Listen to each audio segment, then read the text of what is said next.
Bien, chicos, buenas noches. Quiero saber si se visualiza bien la imagen y el audio está dentro de lo correcto. Sí, Buenas noches. Sí, se escucha perfecto. Bien, bien. Bien, chicos, buenas noches. A continuación del tema pasado, que hemos visto el BLS, hoy día vamos a hacer el ACLS. Bueno, ustedes ya me conocen en cuanto a la instrucción, básicamente, de lo que requiere la instrucción contra patologías cardíacas. Existen dos entidades puntuales, ¿sí? Eso partiendo desde la base para que se entienda y no se confunda con otro tipo de cursos, ¿no? Primero decirles que la línea cardiológica no tiene nada que ver con la línea de trauma, ¿sí? Porque la gente confunde y piensa que, por ejemplo, el RCP básico o el RCP avanzado tiene que ver con un curso de trauma como el PHTLS.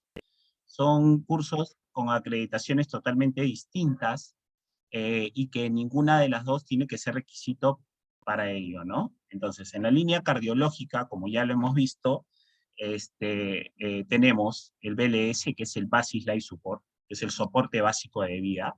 El que sigue es el ACLS, que es el Advanced Life Support, que es el soporte avanzado de vida. Y ahí sigue el PALS, que es el pediátrico, sigue el NALS, que es el neonatal, y por último el proveedor experto. Desde ya hemos visto la semana pasada el BLS, que es Basic Life Support, que básicamente es para cualquier persona, no solamente orientado hacia un personal de salud, como les dije la semana pasada, sino para cualquier persona que en realidad quiera estar acreditado como proveedor. Desde ya, como ustedes saben, en países como Estados Unidos, a los niños desde el kinder se les entrena, de hecho, para que tengan el conocimiento del BLS. Ahora, hasta ahí, que quede claro, obviamente no se les van a enseñar técnicas de masaje cardíaco ni ventilación, pero esto es progresivo, ¿no? Ellos empiezan desde que están en el kinder a reconocer una situación de emergencia, a saber que tienen que activar la cadena de vida, que dicho sea de paso es el primer eslabón, como hemos visto, para poder activar el circuito llamando al 911 y que se active la cadena de vida, ¿no? El curso, el curso que sigue, ¿Sí? el audio, por favor. Bien, gracias. Continuamos. Disculpe.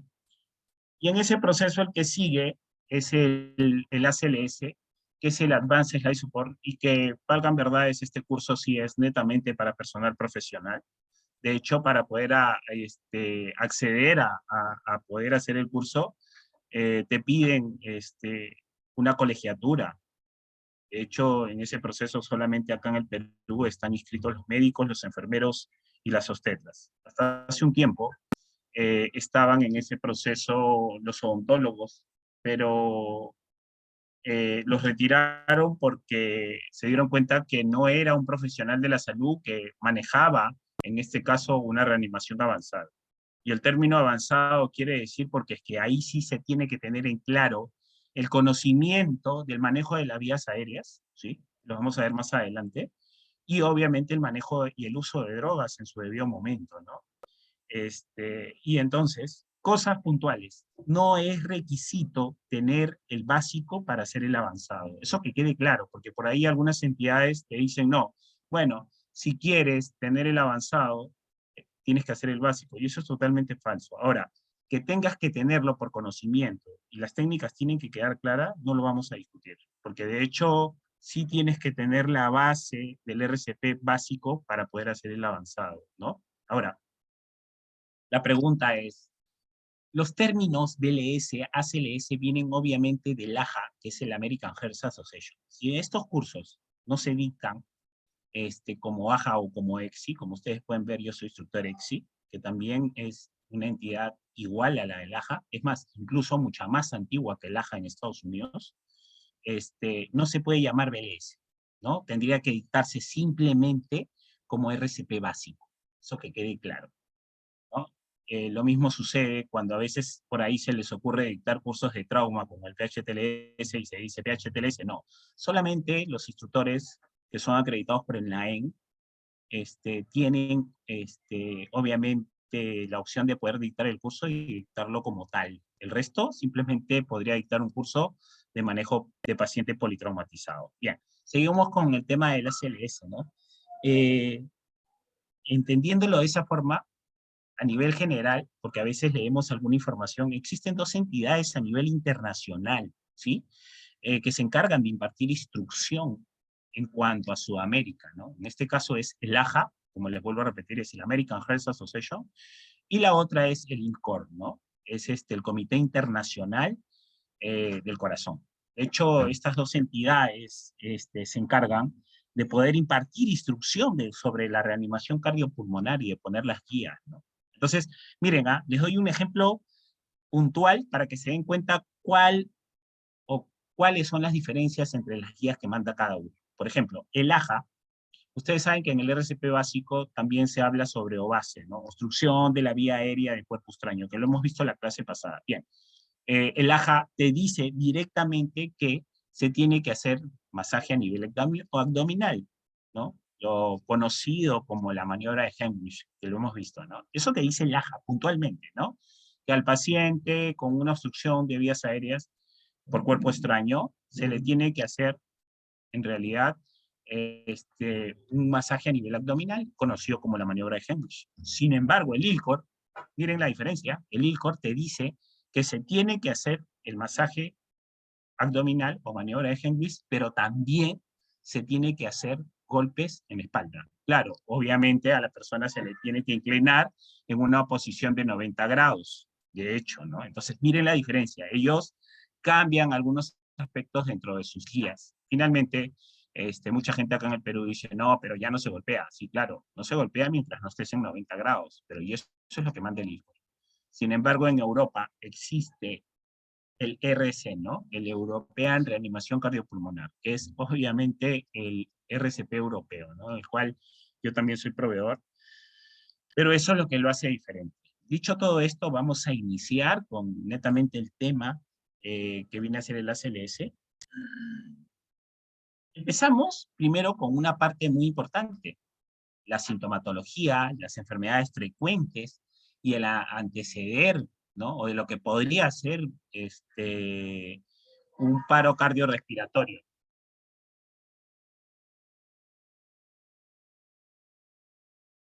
Y en ese proceso vamos a entender un diagnóstico o algo importante, el IMA, el infarto agudo de miocardio, ¿no?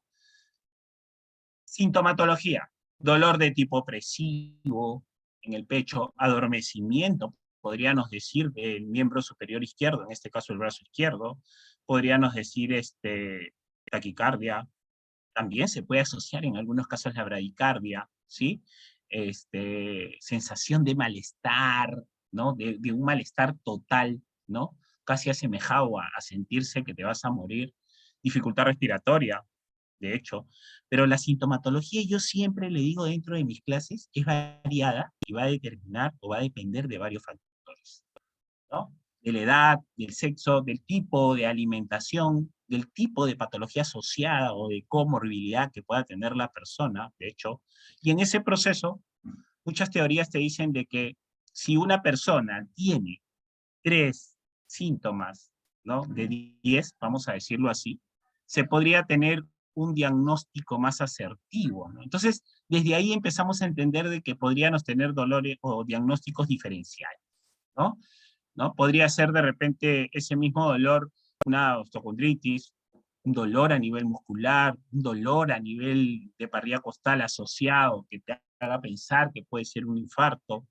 Y de hecho en ese proceso no se puede asegurar o ser asertivo y decirte que tenemos un diagnóstico definitivo, ¿no? Aún así la teoría te diga, no, pero si tienes 3 de estos diagnósticos, lo más seguro y lo más asertivo es que sí. Totalmente falso. Porque sabemos que una persona podría estar cursando un infarto, una isquemia a nivel coronaria, y no podría presentar ningún síntoma. Es más, ni siquiera haberse dado cuenta, podría haber pasado desapercibido, ¿no? Y en ese proceso, por ahí que una persona se quiso operar hasta de un tema estético y por ahí mandaron los riesgos quirúrgicos, y en los riesgos quirúrgicos se dieron cuenta, ¿no?, de que el paciente había cursado un infarto en algún momento, y que obviamente esto se va a evidenciar en un electrocardiograma, ¿no? Y si es agudo, de hecho, ya entendemos que lo que necesitamos es por lo menos un electrocardiograma y gasometría, ¿no?, para ver enzimas cardíacas elevadas. De hecho, la ayuda diagnóstica va a ser muy importante para tener un diagnóstico definitivo, ¿no? Entonces, cosas importantes, la sintomatología es variante y no te da un diagnóstico determinado para poder decir que una persona está cursando un infarto. Eso es muy importante. Bien. Y empezamos. El corazón, ¿sí? En general, resumen, ¿no? Un músculo incesante que no deja que late durante el transcurso de nuestras vidas. De hecho, un paciente pediátrico tiene una frecuencia cardíaca elevada porque es una máquina, es un corazón nuevo. Bien. Y en ese proceso se entiende de que conforme pasan los años, esto se va deteriorando, ¿no? Y entonces se empieza a limitar la frecuencia cardíaca por una serie de factores. Condicionantes, podríamos decir, una persona obesa, de bajo, digamos, rendimiento físico, ¿sí? Que acostumbra a comer grasas, fumadora. Recuerden que es un circuito, ¿eh? Pulmón, corazón. Y en ese proceso se entiende que el corazón maneja más o menos como promedio de 4 a 5 litros de sangre, ¿sí? Y entonces, muy importante, ¿qué sucede cuando una persona se infarta? Hay una isquemia, hay una parte de ese corazón, de ese tejido, que no circula, de hecho, y podríamos definirla como leve, moderado y severo. Lo vamos a ver más adelante, ¿no? Y obviamente se podría asociar a que si es que es severo, la isquemia o el nivel isquémico a nivel coronario va a ser mayor. Bien. Ya las partes del corazón, un poquito de anatomía como referencia para que lo conozcan. Bien, las funciones. ¿Cuál es la función del corazón? Llevar sangre oxigenada a todo el cuerpo. De hecho, si bien es cierto, algunas guías o algunos centros de instrucción dicen que podría solamente hacerse el masaje cardíaco, ya sabemos que no es menos de 100 y no más de 120 por minuto. Pero en ese proceso yo me pregunto si solamente será importante el masaje cardíaco. La verdad, no. Tendría definitivamente que haber una ventilación. Porque sabemos que el corazón lleva sangre oxigenada, no es solamente sangre, no es solamente volumen, es la función que tiene el corazón. Y en ese proceso, ahora con el contexto COVID, todo el mundo dice, no, es que ahora sí, solamente se podría hacer masaje cardíaco. Chicos, antes del COVID, había una tasa muy alta de mortalidad. Enfermedades obviamente contagiosas como la TBC, como la hepatitis y etc. Y en ese circuito nos empezamos a entender y a decir, oye, ahora sí te preocupas, ¿no? Entonces, cosas importantes. ¿Qué vimos en el BLS? Métodos de barrera, ¿sí? El pocket y el dispositivo parecido a una bolsa FIL que tiene una válvula unidireccional, que son métodos de barrera. Recuerden, estos métodos de barrera el AJA solamente los sugiere y no los incluye dentro de sus guías. ¿Y por qué? Porque como vimos, el AJA no puede decirte que no te vas a contaminar.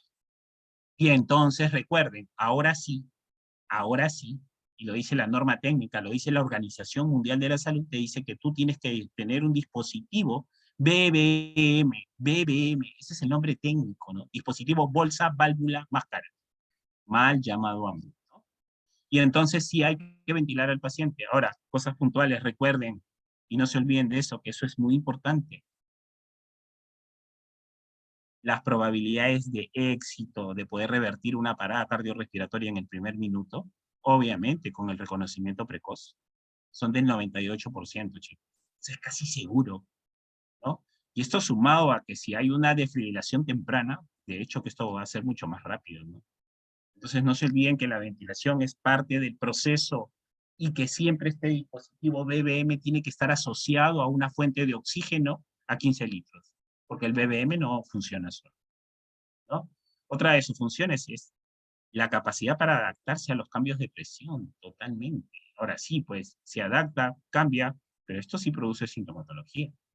Lo tercero, está encargada de recolectar la sangre no oxigenada y llevarla hacia los pulmones para oxigenar. Bien. Las capas es un tema anatómico que es importante, igual ustedes van a tener las diapositivas. Propiedades, ¿sí? La primera, automaxicidad, propiedad del corazón de generar su propio impulso. El ritmo cardíaco normal depende de un automatismo nódulo sinusal. La conductibilidad, la excitabilidad, la contractibilidad, son dentro de sus funciones. Ya vamos netamente a la parte sintomatológica, que es un infarto. Es cuando parte del corazón no recibe el suficiente oxígeno para poder funcionar. Bien, también es una brusca disminución del riego sanguíneo producido por la obstrucción de una arteria coronaria. Que quede claro, porque he visto muchas personas que llega un paciente, te refiere ligero dolor, y por ahí que lo asocian de repente el infarto con un tema hipertensivo, y eso es totalmente falso. Y entonces, por ahí que te dicen, ya, tómale la presión. Y se dice que si es que el dolor no es de tipo opresivo y es punzante, ¿no? Y si es punzante, es muscular. Eso es totalmente falso, chicos. La única forma, créanme, ¿sí?, de poder estar tranquilos es de poder por lo menos tener un electrocardiograma. O sea, partiendo desde ahí, si es que no lo tengo, yo no le daría un analgésico a un paciente si no estoy seguro y lo mandaría a su casa. Créanme, hay una tasa alta de mortalidad justamente por lo que les estoy diciendo. Porque es que no se hace una buena evaluación y se cree que hay cosas que solamente se pueden ver con la clínica. Y de hecho que no son todos los pacientes iguales. Les cuento que hay un doctor Bittman, que es un cardiólogo en Estados Unidos, es uno de los top en Estados Unidos en el tema cardiológico, y en este proceso él siempre dice, y dentro de todo las formas de revertir, de cardiovertir los problemas cardiológicos con ese doctor, el doctor sabe qué dice, que no asocien la patología, o en este caso la sintomatología que todos conocemos para poder determinar. Que la base de poder determinar un infarto es la ayuda diagnóstica. Bien, en ese punto tenemos de tres tipos, y va a depender del punto de obstrucción. Miren, uno leve, el área de isquemia es pequeña, ¿sí? Punto de obstrucción, si es en la parte media, miren el nivel de isquemia que produce a nivel coronario. Podríamos determinarlo como una patología cardíaca moderada. Y si el punto de obstrucción es parte superior, de hecho ya podríamos estar hablando de una patología definida. John Aponte, por favor, ¿me ayudas con tu audio? Aponte, por favor, tu audio. Gracias. Gracias. Y entonces, de hecho que la diferencia, y según el punto de obstrucción a nivel del músculo cardíaco, va a determinar la sintomatología. Imagínense si eso está asociado con una persona obesa, con una persona adulto mayor, una persona fumadora, de hecho que las probabilidades y la rapidez en el cual se complique van a ser mucho mayores. Entonces, punto base, no solamente es tratar el tema coronario muscular, sino también las vías aéreas, eso que quede claro.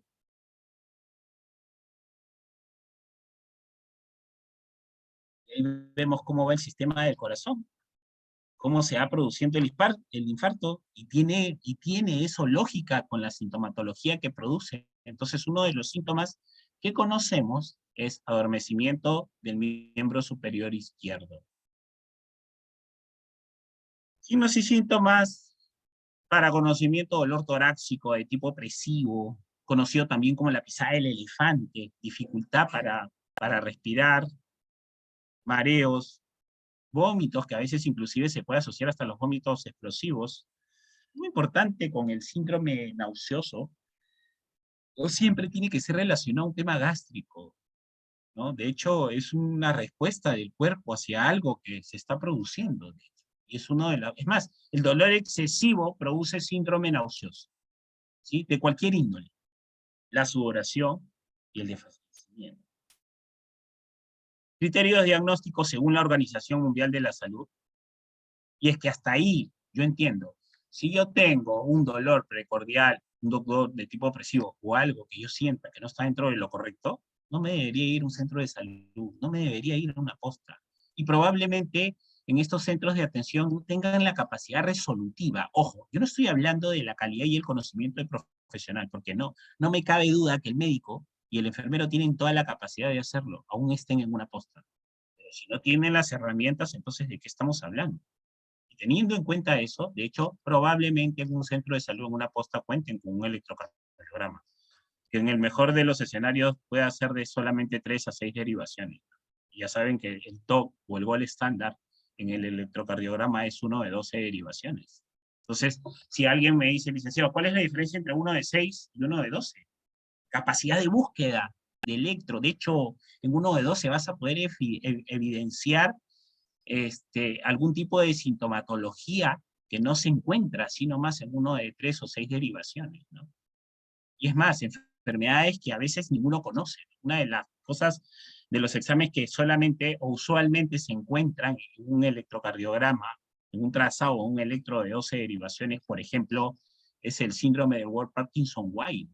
Y mucha gente no lo conoce. Entonces, se asocia un tema neurológico de circulatorio con el corazón, ¿no? Y esto obviamente es un tipo de patología y es un diagnóstico, y que es difícil evidenciarse. Ahora, obviamente con un electro, y esto sumado o asociado a un marcador arterial con enzimas cardíacas, de hecho va a ser direccionado.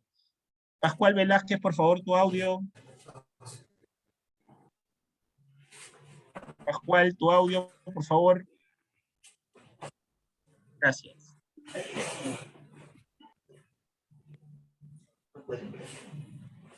Exámenes físicos, se pueden ver pacientes cómodos, pacientes agitados, con una frecuencia respiratoria aumentada, se puede ver el color de la piel pálido, hay una vasoconstricción, entonces hay un dato muy importante, el llenado capilar en la evaluación inicial, en la evaluación primaria, ¿sí? Pascual Velázquez, tu audio, por favor. Velázquez.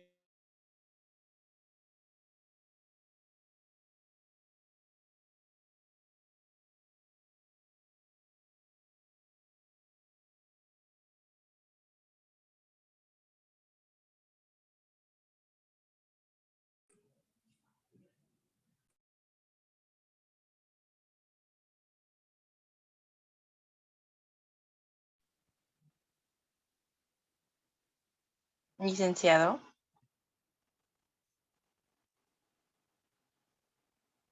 Licenciado, ¿logra escucharme?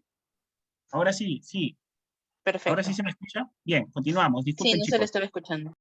Bien, continuamos. El tema de la fiebre. Chicos, dos cosas puntuales, ¿ya? Y esto viene de una literatura europea, ¿ah? Ojo.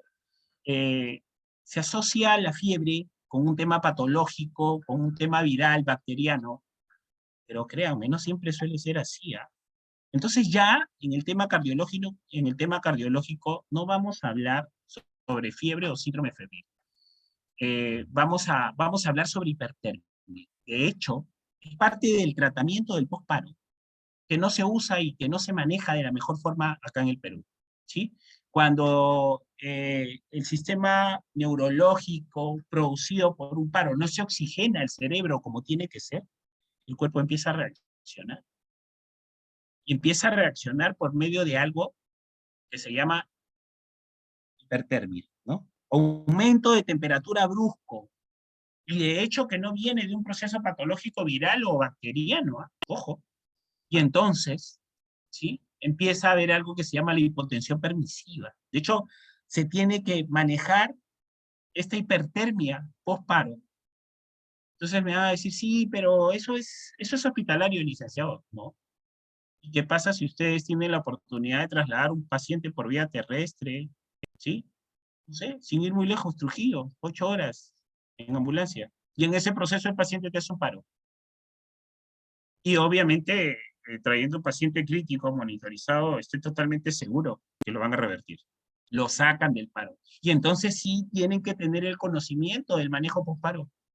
Y empieza la hipotensión permisiva. Y entonces sí tengo que atacar o tengo que ir aumentando la temperatura corporal progresivamente.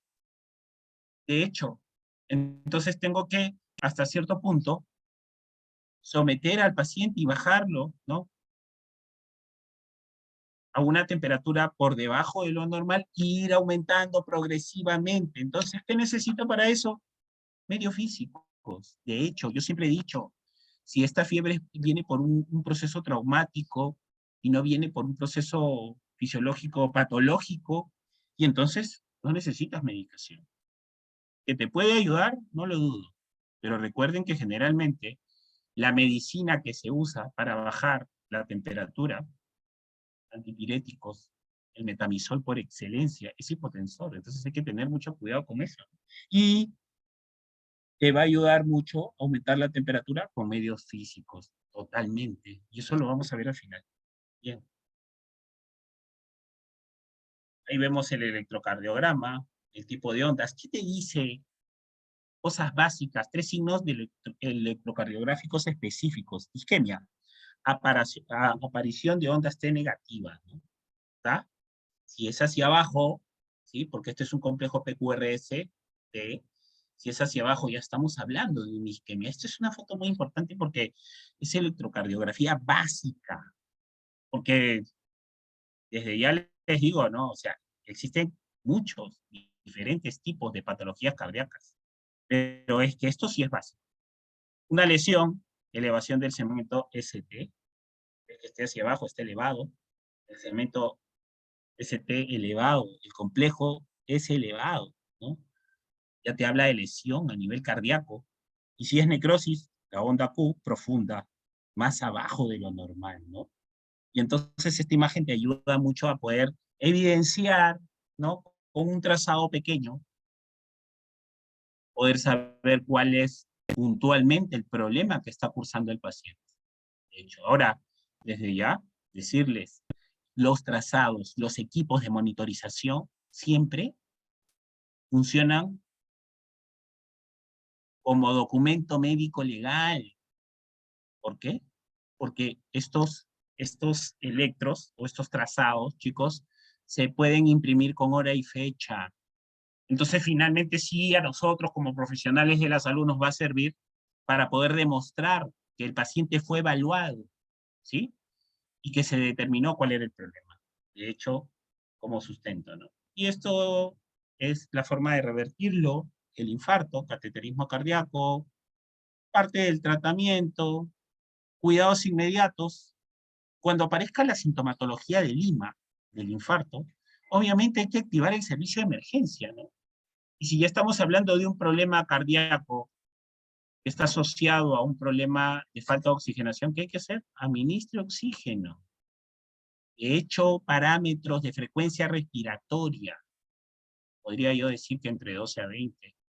Y entonces ya hemos hablado la vez pasada, frecuencia respiratoria menor a 10, problema mecánico, problema ventilatorio, ¿sí? Ejemplo, neumotoras a tensión. El pulmón se expande, comprime el corazón y no lo deja expandirse. Entonces tengo que revertirlo de dos cosas. Primero, el masaje cardíaco y segundo, y consecutivamente, revertir ese neumotórax a tensión, descompresión torácica, no se olviden, entre el cuarto y quinto espacio intercostal, por debajo del nivel arterial, ¿no? Una de las cosas importantes es entender que, ojo, un catéter, un avocat común y silvestre, así como lo llamo yo, no es un catéter de descompresión, para los que no conocen o no lo saben. ¿Por qué?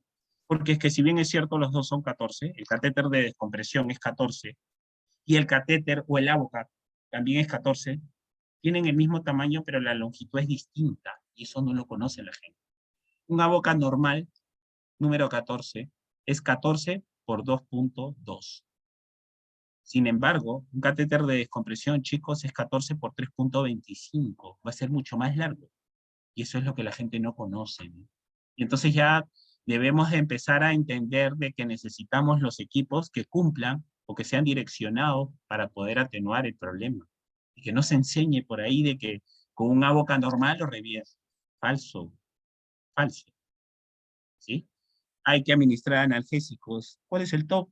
Nitroglicerina.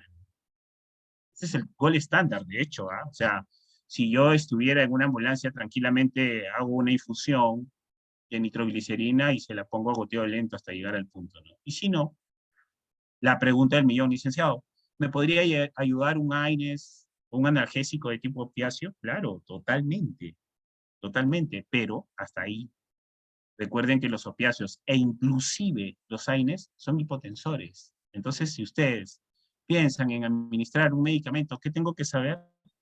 Evalúen, tomen presión, tomen frecuencia cardíaca. Recuerden que necesito obtener datos cuantitativos para poder revertir. ¿Sí? Bien. Fármacos, les decía yo, nitroglicerina, ¿sí? Adrenalina. Y de hecho esto nos va a ayudar. Usual acá en el Perú, digoxina en ampolla. Pero esto es netamente para manejar el infarto. Entonces, la pregunta es, ¿debería aprender a manejar infartos? No, que yo no estoy seguro si está infartándose o no. Entonces, ¿qué tengo que hacer? Trasládalo, ventílalo, ¿sí? Y comunícate con tu médico receptor y dale la información. Doctor, paciente varón de 25 años, ¿sí? Que está cursando un dolor de tipo opresivo, evolutivo, ¿no? Un inicio, doctor, de más o menos 3 a 4 horas, bastante progresivo. El paciente refiere que en un umbral del dolor de 0 al 10 lo tiene en 9, ¿no? En cuanto a la evaluación y monitorización secundaria de funciones vitales, doc, he encontrado, ¿sí? Una PA de 140 sobre 90. ¿Es relevante esa presión? Para mí no, porque quizás, y esto venga referido por un tema de dolor, o podría estar inclusive hipertenso, hipotenso, también evidenciado por un tema del dolor. Y entonces, ¿le has puesto algún dolor? No. ¿Le has puesto algo para el dolor? No. ¿Qué has hecho? ¿Le he puesto su vía? Sí. Lo tengo con una vía, doctor, para que esté listo si es que usted necesita administrar un medicamento.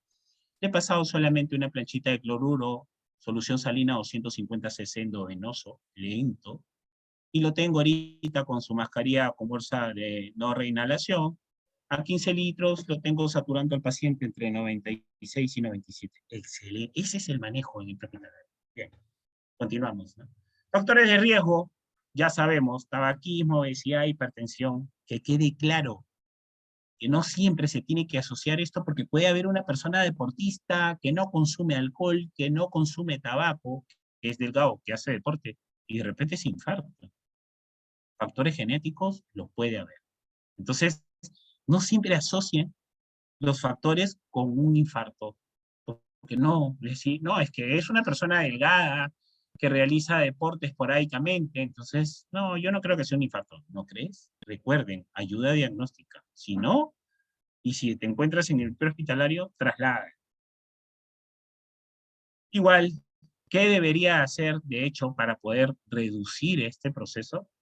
Hay que hacer deporte, hay que tener una dieta balanceada, hay que consumir bastantes verduras y volúmenes de líquido. Uno debería tomar de 2 a 3 litros al día. Recuerden que el agua elimina grasas, impurezas, es más, ayuda a movilizar secreciones. Es uno de los tratamientos top, créanme, por el Consejo de Pacientes o de Medicina Neumológica.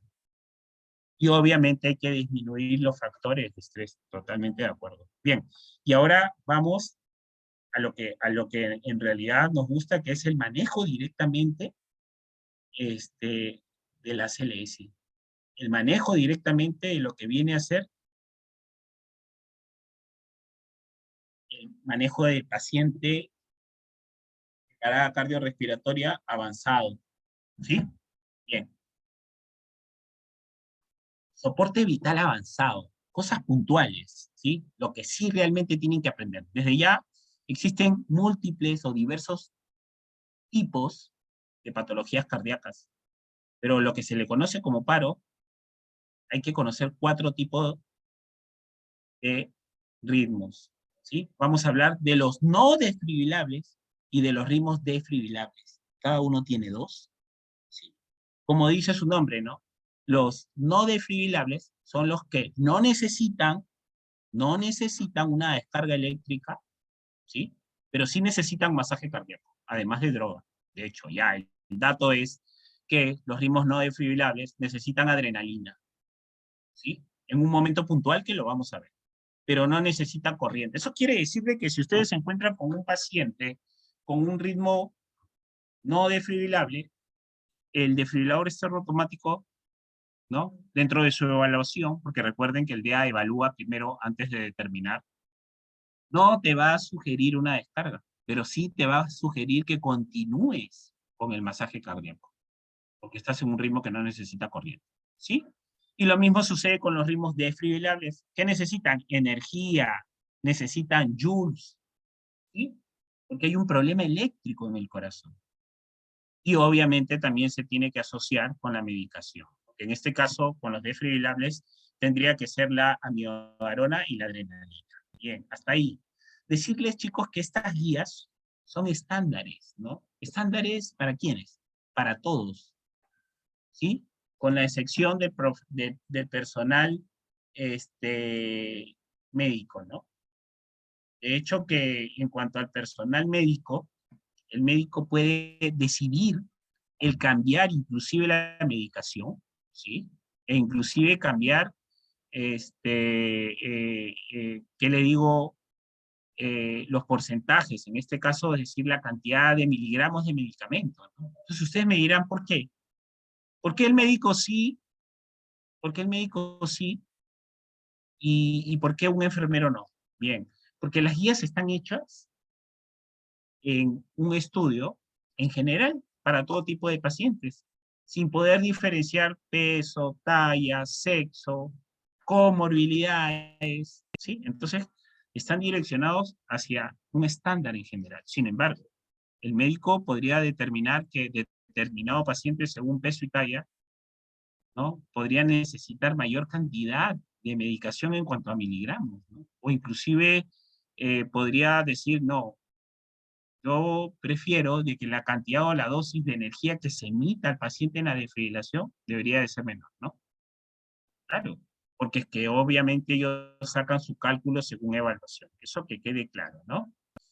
Entonces, cosas importantes, existen dos tipos de ritmos, los desfibrilables y los no desfibrilables, y las dos drogas que se utilizan en el ACLS es la miodarona y la adrenalina. Bien, y por último, lo que vamos a ver el día de hoy son los cuidados post-paro, post-reanimación. Yo tengo que apuntar a ver cómo vamos a revertir o a manejar a un paciente que ha cursado un paro cardiorrespiratorio. Ya hemos visto, el AHA, el American Heart Association, tiene dentro de sus cursos el BLS, que es el Basic Life Support, el ACLS, que es el Advanced Life Support, el PALS, que es el Pediatric Advanced Life Support, el NALS, que es el Neonatic, el RCP neonatal, ¿no? Hasta ahí, el primero es para cualquier proveedor, el segundo es exclusivamente para personal profesional de la salud, y ahí excluyen a los odontólogos. El PALS, lo mismo, no hay necesidad de ser especialista para poder hacer el curso, y el NALS tampoco. En el caso del proveedor experto, sí tiene que quedar claro de que por lo menos tienes que tener el RCP avanzado y el RCP pediátrico, ¿no? Para poder hacer el curso. Bien. Vamos a hablar un poquito del AJA. El AJA es una institución, porque de repente algunos no tienen claro el concepto del AJA. El AJA es una institución que imparte instrucción a nivel internacional, que da las guías a nivel internacional, y que ellos cambian y se actualizan cada 5 años. La última actualización fue exactamente en el año 2020, ¿sí? Ellos igual, un año antes de lanzar sus guías, mandan ciertos avances, ¿no? Y ciertos enfoques de acuerdo al estudio. Recuerden que los cursos de emergencias están basados a una medicina de evidencia, ¿no? O sea, es un estudio de cómo se demuestra de acuerdo a un grupo de personal atendido y se demuestra cuáles son las mejores técnicas, las que deberían de mejorar y variar. Bien, les cuento que con el contexto COVID, en el año 2021, el año pasado, exactamente en el mes de febrero, ¿sí? Ellos mandan algunas actualizaciones, vamos a decirlo así, no actualizaciones, sino sugerencias, ¿no? Dentro de sus guías. Y en estas sugerencias lanzan sus métodos de barrera para poder dar ventilación a una persona en una parada cardiorrespiratoria. Y en ese proceso ellos dicen, como les decía, la máscara que viene con filtro, llamada Pocket, y la bolsa con filtro unidireccional para poder dar respiración directamente al paciente, pero solamente la sugiere. ¿Por qué la sugiere? Porque no puede asegurarte que con estos métodos no te vas a contaminar. Pero asimismo, el dispositivo BBM, bolsa, válvula, máscara, no se olviden, mal llamado bambú, sí lo incluye dentro de sus guías, porque es que es la única forma de poder asegurar dos cosas. Que ventiles correctamente a tu paciente, eso es uno, y dos, eh, no te contamines, ¿sí? Y entonces, en eso se basa el AJA. Bien. Ya hemos visto la función del corazón, consiste en bombear sangre hacia el resto del cuerpo, hacia los pulmones. Algo muy importante, porque se imparte mucha instrucción, pero yo digo, no, la instrucción tiene que ir a la par con lo que manda la norma, las guías y la realidad. De hecho, yo les decía, ¿no? El porcentaje de éxito, ¿sí? De poder revertir una parada cardiorrespiratoria en el primer minuto es del 98%. Entonces, ¿hacia qué punto yo en el BLS? Al reconocimiento precoz. Al reconocimiento precoz basado en 3 puntos. El paciente se encuentra inconsciente, ausencia de pulso carotidio y ausencia de ventilación. ¿Recuerda? En cuanto a la evaluación del paciente, ¿sí? Y entonces, también podemos decir que cada minuto que pasa, esta posibilidad se disminuye en un 10%, lo cual quiere decir que pasado los 5 minutos ya empieza a haber un daño neurológico. Y que también quiere decir que pasado los 10 minutos ya este daño a nivel neurológico se hace masivo. Y entonces yo me pregunto, ¿ustedes creen que pasado los 5 minutos este paro se revierta solamente con masaje cardíaco, ya que el paciente no se ha oxigenado durante 5 minutos? Entonces, hay que ser consecuentes con las cosas que uno enseña. Entonces, de hecho, yo no puedo decir que solamente es importante el masaje cardíaco y que haga no menos de 100 y no más de 120. No, yo tengo que decir primero que los lugares de primera atención, ¿sí? De primera atención, tendrían que tener, de hecho, un dispositivo BBM para que de alguna u otra forma tengas la posibilidad de poder ventilar a un paciente correctamente, ¿no? Eso es lo primero. Y si no fuera ese el caso, y si tuviera que dar las ventilaciones, bueno, en mi caso yo lo haría si fuera un contexto familiar, pero si fuera una persona que no conozco, yo apuntaría a hacer una evaluación bastante rápida y tener un reconocimiento precoz, y quizás con eso solamente se revierta con el masaje cardíaco, ¿sí? ¿Cuáles son los síntomas? Ya hemos hablado en el Lima: enfermedades cardiológicas, hipertensión, hipotensión. Desde ya, la regla te dice en emergencia que es más difícil manejar lo que baja que lo que sube. Entonces, desde ya va a ser más difícil manejar la hipotensión que la hipertensión. Va a ser más difícil manejar la hipoglicemia que la hiperglicemia. Y entonces ahí entendemos que son datos cuantitativos. Y para datos cuantitativos, debo de tener hasta cierto punto técnicas adaptadas para poder revertirlos y equipo, de hecho. Y entonces, cosa puntual con la ACLS, monitorización. Ya ingresa la monitorización acá. Ingresa personas que tienen equipo de monitorización y empiezan a ingresar personas que tienen la instrucción, ¿sí? Personal capacitado. Entonces, en ese proceso, chicos, ¿qué era lo importante con el BLS? RCP de calidad.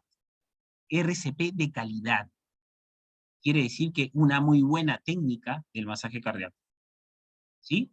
Y lo otro es reducir o minimizar las interrupciones. Eso es otra de las cosas puntuales que aprendimos en el BLS. Dos cosas: RCP de calidad y minimizar las interrupciones. ¿Qué quiere decir? Que después del masaje sigue la ventilación consecutiva en un ciclo de 5 que dura 2 minutos. O sea, 30 masajes, 2 ventilaciones, 30 masajes, 2 ventilaciones, 5 veces y hago una evaluación rápida. ¿Cuánto tiempo demora mi evaluación, licenciado? No se olviden, 10 segundos. 10 segundos para determinar si este paciente es crítico o no. ¿Qué necesito saber? No se olviden. Estado de conciencia, ausencia de pulso carotidio y ausencia de ventilación. Recuerden, para los que no estuvieron en la clase pasada, ya no existe el ver, escuchar y sentir para observar la parte ventilatoria. Eso ya está desactualizado, desfasado. Y por ahí me van a decir, ah, claro, con el contexto COVID eso cambió. Mentira, esto cambió en el año 2015, antes, 5 años antes, mucho antes del COVID-19. ¿Sí? ¿Por qué? Porque nos dimos cuenta, pues, la verdad, y más aún en un entorno prehospitalario, que a la hora que tú evalúas a un paciente, sí, probablemente ves el tórax, veas movimiento a nivel torácico, y hasta lo puedes ocultar si eres más hábil, pero la verdad, ya, ¿escuchabas? ¿Sentías el vapor de la respiración? Eso lo hacías cuando estabas en instrucción, pero con un paciente real no se podía, chicos. Entonces entra el concepto de observar el tórax y ver si se está moviendo. Bien, continuamos. Y entonces se entiende de que la sintomatología del dolor precordial de tipo opresivo es variada y no es determinante para poder tener un diagnóstico definitivo. Bien. ¿Qué tan importante es el equipamiento y el entrenamiento en la reanimación cardiopulmonar avanzado? ¿No? Porque yo escucho siempre que en el básico te dicen, ¿hasta cuándo? Hasta que estés exhausto, ya, hasta que te canses. Y si es que no tienes una buena técnica de masaje cardíaco, créeme que a los 2 minutos te vas a cansar. Es más, ya se ha comprobado de que si no tienes una buena técnica, pasado los 2 minutos, no solamente te vas a cansar, sino que hay una reducción en un 70%, pasado cada minuto, en ese ritmo de la técnica que tienes. Eso quiere decir que por más que estés entrenado, por más que estés entrenado, tu técnica va a reducirse. ¿Por qué? Por algo que se llama el cansancio. Y entonces hasta ahí vuelvo a decir qué tan importante es ese primer minuto desde la hora cero con el reconocimiento precoz. Porque es que de ahí depende todo. Ahora, en cuanto al equipamiento, para los que están en la ambulancia, todo el mundo sabe que en su coche de paro, todo el mundo sabe de que su ambulancia hay adrenalina, epinefrina, miodarona. Lo sabes porque ves la lista de checklist. La pregunta es, ¿lo sé usar? ¿Sé si se encuentra en las condiciones o siquiera estar físicamente dentro de mi coche de paro? Entonces hay que darnos cuenta, pues, porque es que si no lo reviso, yo no voy a saber fechas de vencimiento. Recuerden que en un ámbito prehospitalario, esa medicina tiene que salir, ¿no?, del stock 3 meses antes. Y más aún, si es evacuación aeromédica, tiene que salir 6 meses antes. No podrías tener un medicamento 6 meses antes de vencer en un ámbito aéreo de evacuación aeromédica, o sea, imagínense. Y entonces para eso tenemos que saber de que este tipo de equipos tiene que pasar por una evaluación de uso. Mucha gente se sube a las ambulancias y dicen, ah, sí, mira, tengo un monitor de desfibrilador bueno, que esto que lo otro. La pregunta es, ¿lo sé usar? O siquiera me fijé si tengo el gel para poder desfibrilar a una persona. Ahí hay problemas, ¿no? Entonces hay que verificar, hay que saber utilizarlo. Utilicen, chicos, a su personal, al que tenga la capacidad para que se entrenen diariamente y les diga, bueno, cómo funciona un Mindray, cómo funciona un Soul, un Corpus, ¿no? Entonces, me voy entrenando, sé cuál es el mecanismo de cómo funciona para cuando realmente suceda. Una de las cosas que yo siempre le digo a mis alumnos, ¿qué esperas tú de tu rescatador o del profesional de la salud que te va a atender? ¿Qué esperas? que tenga conocimientos a medias, que esté preparado con algunas cosas sí, algunas cosas no. No, tú esperas lo mejor de él, ¿no? Y entonces por eso es que nos debemos de entrenar. Que acá las cosas dependen del tiempo para que se puedan revertir. Y obviamente el entrenamiento. Bien. Y entonces ya entramos a la monitorización. Importante en el ACLS, es que acá sí tiene que haber una monitorización rápida, exacta, en su momento, ¿sí?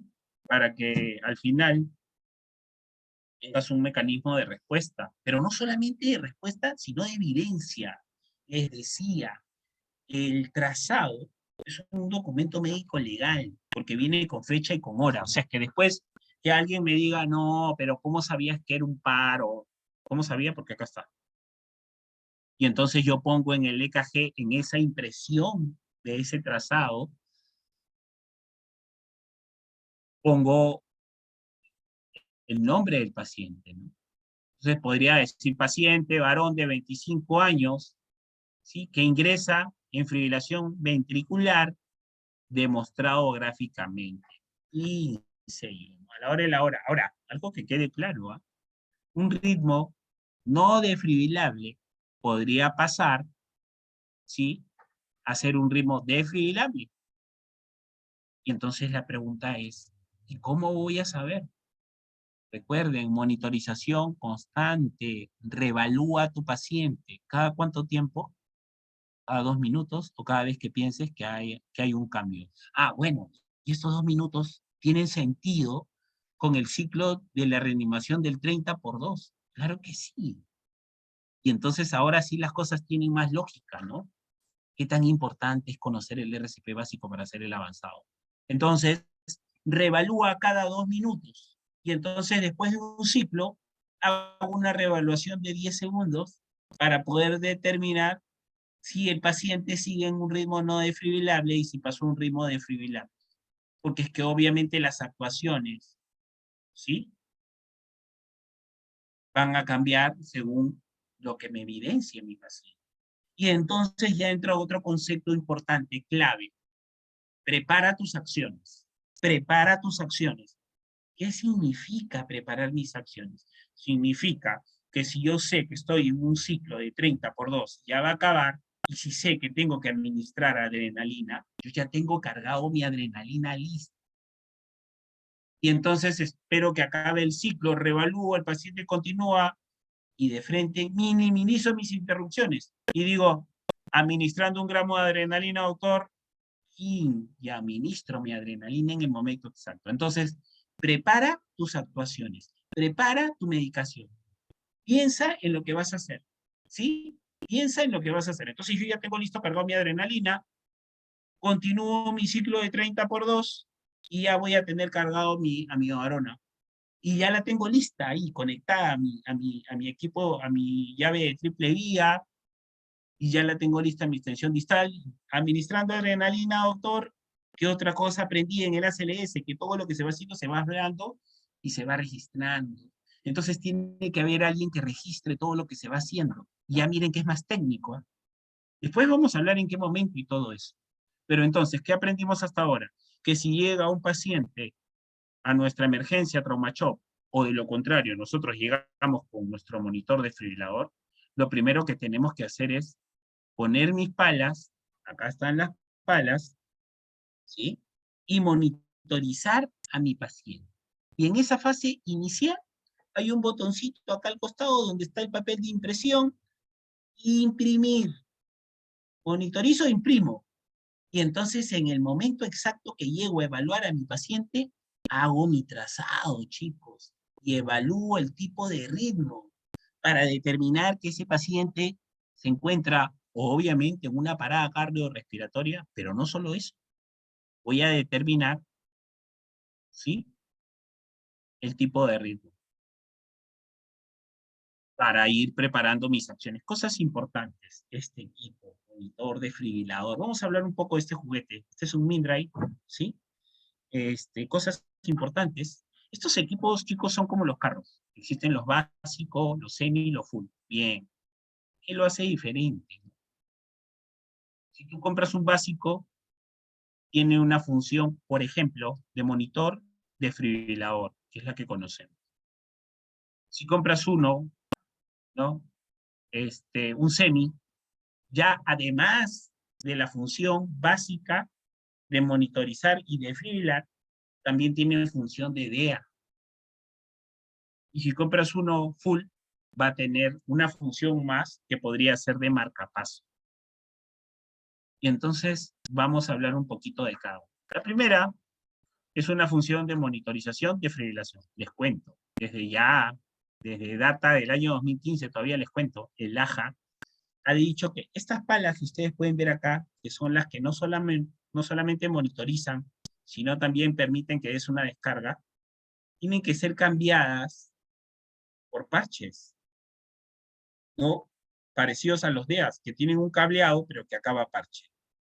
La pregunta es, ¿y por qué? Por varias cosas. Porque se demostró, recuerden que las emergencias está basada en una medicina de evidencias, que en algunos casos, a pesar de que las especificaciones de los equipos dicen que no puede pasar, cuando una persona agarra las palas y emite la descarga contra el tórax y el ápex de un paciente, se ha demostrado de que puede haber un tipo de contacto con energía. Y entonces se entiende de que lo mejor es que se cambien estas palas por parches, ¿sí? Por cable con parches, que pueden evaluar y pueden emitir una descarga. Entonces esto se desconecta y se conecta el cableado con los parches, ¿no? Entonces la pregunta es, ¿en qué me puede ayudar a que no tenga contacto directo con el paciente y que pueda darle las órdenes de mi equipo, ¿no? Porque al que conoce las palas, saben que de las palas también se pueden dar la orden de desfibrilar, ¿no? Esa es la función de monitor desfibrilador. Monitoriza, ¿sí? Ahora, ¿para quién? Para un personal obviamente entrenado, porque tú le estás diciendo al equipo lo que tienes que hacer. Ahora nos vamos a la función del SEMI, ¿no? Una función más, DEA. Y entonces por ahí un colega me dijo una vez, ¿por qué también, si se supone que es para personal entrenado, debería tener función de DEA? Porque imaginémonos que la persona que lo utiliza no es entrenada y no conoce los diferentes tipos de ritmos. Y entonces para eso podríamos ponerlo en una opción de DEA, y así el DEA monitoriza y por ende te dice lo que tienes que hacer. Y no solamente eso, porque nosotros también no podríamos estar seguros del ritmo, porque una cosa es que yo les enseñe las imágenes y otra cosa es que realmente te adecues a reconocerlo realmente. Y si tienes una duda, ¿para qué te vas a complicar? Y lo pones en opción de DEA y el DEA te va a decir lo que hay que hacer. ¿Por qué? Porque el DEA te habla, y al hablarte y al decirte lo que hay que hacer es para una persona no entrenada, ¿no? Y la última opción que pueden tener es la opción de marcapasos, ¿no? ¿Qué es el marcapasos? Ayuda a marcar, a continuar con el paso o la frecuencia del corazón. Patologías cardíacas ocasionadas o que lo que ocasionan es una bradicardia, que obviamente se va a asociar a un tema ventilatorio totalmente. Y entonces, por algún problema cardíaco, el corazón no puede tener una frecuencia normal por encima de 60, ¿no? Y entonces, por lo general, ojo, estoy diciendo por lo general, los adultos mayores que cursan un problema cardíaco, y en ese proceso tienen por ahí una frecuencia cardíaca de 52, 53, empieza el déficit neurológico asociado a la falta de oxigenación, miren, ¿eh? Y entonces necesitan un equipo que ayude a que esta frecuencia cardíaca se establezca, o se restablezca, mejor dicho. ¿Por encima de cuánto? De 60, claro está.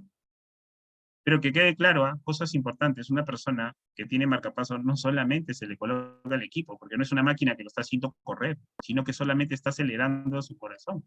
Entonces se le aconseja a este tipo de pacientes que tiene que, por lo menos, y de acuerdo a las limitaciones que pueda tener, salir a caminar. Y si es que puede trotar o hasta correr, sería lo mejor. Y entonces, este equipo está preparado para si es que en algún momento una persona pueda tener este problema, se le conectan los parches o inclusive las palas y se le da una emisión de energía continua en joules, obviamente, ¿sí? Y en ese proceso ayudamos a que el corazón tenga una frecuencia por encima de 60. y lo podemos trasladar en emergencia. Bien, ahora, en ese proceso, porque a veces por ahí el término joules, la energía, el choque, como quieran llamarlo, que causa cierto miedo. Algo importante, ¿ya? Esta energía que emite este equipo, porque muchas veces, y para los que somos un poquito más antiguos, vamos a decirlo así, yo recuerdo mucho cuando empecé en la ambulancia, veía un aislante de hule bastante grueso, ¿no? Un gel gruesote, que por ahí me enseñaron que si el paciente hacía paro se lo tenía que poner por debajo, porque si no lo ponía por debajo del paciente, y si yo emitía una descarga, nos íbamos a electrocutar todos. Porque la ambulancia era de metal, ¿no? Entonces yo me ponía a preguntar, imagínense una persona en paro, sumado su peso muerto, cargarlo y meterle el heavy de debajo, atroz, ¿no? Si es que en el mejor de los casos tenías a 2, 3 personas. Y esto te hacía que pierdas tiempo en una parada cardiorrespiratoria, en una ambulancia. Entonces, después de eso, y con los estudios mejoraron, la tecnología y el conocimiento totalmente dijeron que el Joule solamente actúa en cuerpo orgánico, o sea, no se va a emitir por metal. Y entonces no hay que tenerle miedo. Ahora sí, tampoco voy a tener contacto al paciente, porque si yo lo toco, me voy a electrocutar. Y entonces otra de las cosas que ingresan en la CLS, estoy alejado yo, estás alejado tú, estamos alejados todos, y lo compruebo visualmente. Ahora, sí, pues con algunas salvedades, ¿no? Si es que hay agua, hay un fluido, eso sí totalmente es orgánico, puede haber contacto directo.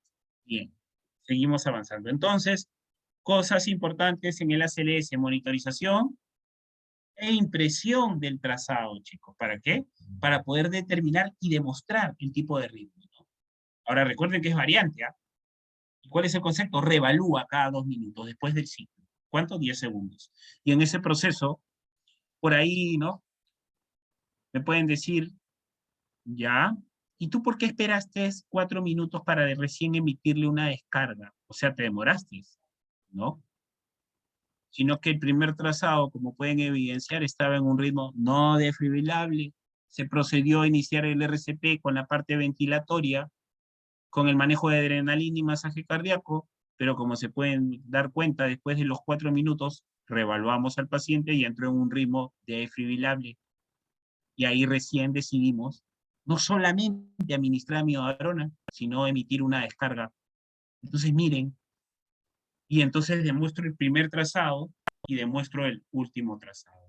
Y te demuestro que por eso no le di la descarga en primera intención. Y tuve que esperar los 4 minutos. Ahora, otra cosa importante, chicos, estos equipos, los DEA, para los que no lo saben, ¿sí? Cuando tú descargas, van grabando todo lo que vas haciendo. Y entonces, también, porque es que en el Perú todavía no llegamos a ese tipo vamos a decir, de investigación, vamos a decirlo así, en el cual, si hay una persona que muere, entonces yo agarro, saco el chip y evalúo todo lo que has hecho. Créanme que estos equipos tienen la capacidad, si están monitorizados directamente con los parches parecidos adhesivos como los DEA, van a monitorizar y van a guardar la información de todo lo que tú has hecho.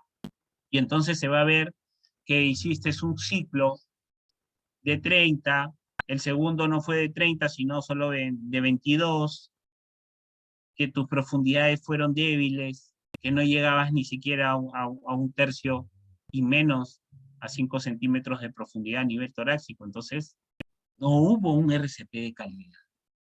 Para eso es el ACLS, para ser técnico, para hacerlo como tiene que ser en su momento. Bien.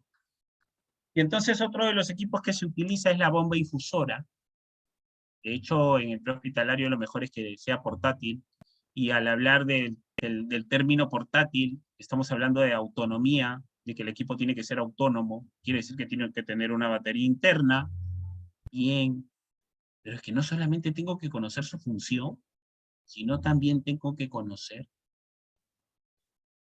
el tiempo de duración de esa autonomía. Porque por ahí un colega me va a decir, bueno, pues si se apaga la bomba infusora, entonces lo goleamos nomás. No, es que eso no es ser profesional. Yo tengo que conocer mi equipo y tengo que saber su tiempo en el que equipo funciona, ¿no? Generalmente, lo mejor es tener bombas infusoras de 2 líneas, ¿sí? y que sean de líneas universales, ¿no? Para los que conocen, que sea una línea en la cual yo puedo conectar cualquier equipo de Venoclisis, que no tenga un Soluset, que es tipo cassette, porque si tiene Soluset no es que sean malos, ¿sabes? Sino que voy a tener la limitación de que como sea voy a tener que conseguir este equipo determinado para esta bomba infusora, ¿sí? Y la pregunta es, licenciado, ¿y es que esto lo voy a utilizar en primera intención? De hecho, que en el manejo inicial no, porque es mejor pasarle la medicación, pero cuando una persona sale del paro, sí vas a necesitar, porque de repente vas a tener que inducirlo al paciente en coma para continuar en ventilación mecánica hasta el momento de que haya una evaluación completa y un destete de este tubo endotraqueal, porque sí, obviamente estamos en el intrahospitalario, va a estar en ventilación mecánica y obviamente va a estar con seoanalgesia. Entonces, hay que entrenarnos en el uso de la bomba infusora. Bien, chicos. Y entonces ya iniciamos a alargarme, como yo digo, al RCP avanzado directamente, a lo que yo tengo que aprender, ¿sí? Lo primero, este es un cuadro de soporte vital avanzado, donde vamos a ver, y es un resumen de lo que vamos a hacer. Lo primero, no responde, no respira con normalidad, llame al equipo de resucitación, RCP 30x2, 30 masajes por 2 ventilaciones, conecte el monitor desfibrilador, hasta ahí chicos, monitoriza e imprime un trazado. Bien, continúo, minimice las interrupciones. El término minimizar, ¿qué significa? 28, 29, 30, ventilo, ventilo, 1, 2, 3, 4, 5, 6, 27, 28, 29, 30, ventilo, ventilo. Esa es la idea. Que no hayan espacios muertos, que estos espacios no demoren más de 10 segundos. Licenciado, ¿y por qué no más de 10 segundos? Porque son los 10 segundos que te toman después del ciclo de cada 2 minutos reevaluar. Reevalúa. Si sientes que algo no está bien o no está funcionando bien, reevalúa. Bien. Evalúa el ritmo y nos vamos hacia este lado. Reinicia inmediatamente RCP durante cada 2 minutos y minimice las interrupciones. ¿Sí? Si es un ritmo desfibrilable, existen de dos tipos, fibrilación ventricular y taquicardia ventricular sin pulso. Son los ritmos que necesitan descarga. Descarga. ¿En qué? En joules. ¿Cuánto? 360 joules. Suena bastante, ¿no? 360 joules. Licenciado, ¿y por qué yo he visto que en el hospital el doctor inicia con 100, a veces con 200, a veces con 300? Porque es que, como les vuelvo a repetir, él hace su evaluación teniendo en cuenta varias cosas. Tiempo de respuesta del paciente, edad, peso, ¿no? Y de acuerdo a eso, obviamente, él tiene toda la potestad de poder decidir cuánto de Joule le puede dar. Para el resto, como los enfermeros, las mismas obstetras y los paramédicos en otros países, ¿sí?